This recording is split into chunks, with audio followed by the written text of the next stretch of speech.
Habang bumubuhos ang ulan, magkasama silang nakasilong sa ilalim ng maliit na payong.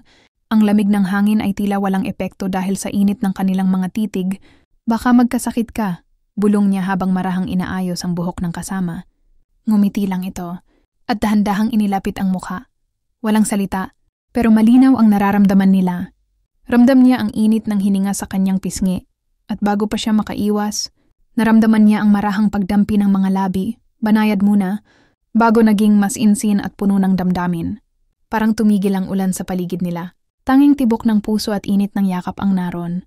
Ang tagal kong hinintay to, mahina niyang sabi, nakasubsob sa dibdib ng minamahal.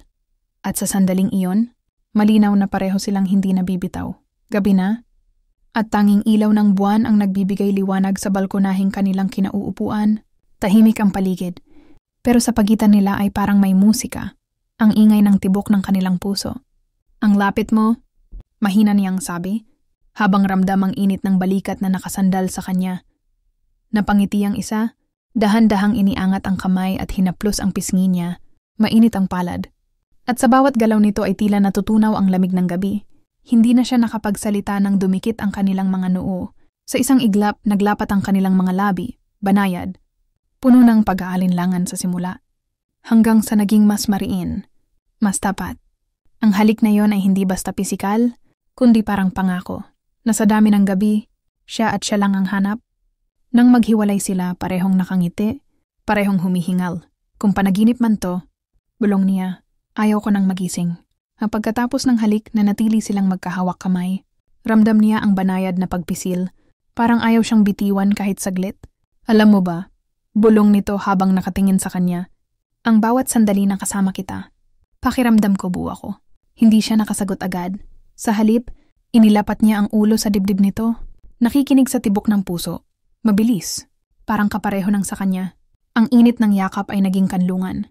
Wala nang ulan, wala nang lamig. Tanging init ng kanilang presensya ang umiiral.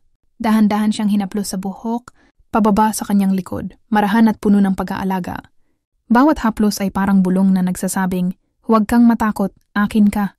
At bago pa man sila muling magtama ng mga labi, alam na nila, hindi na yun basta kilig lang, kundi pag-ibig na mas malalim kaysa sa mga salitang kayang sabihin habang nakapulupot ang kanilang mga bisig sa isa't isa para bang huminto ang oras.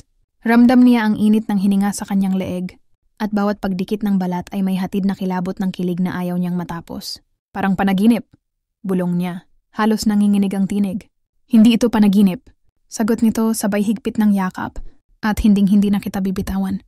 Dahan-dahan nitong hinagod ang kanyang likod mula balik at pababa, marahan ngunit puno ng init.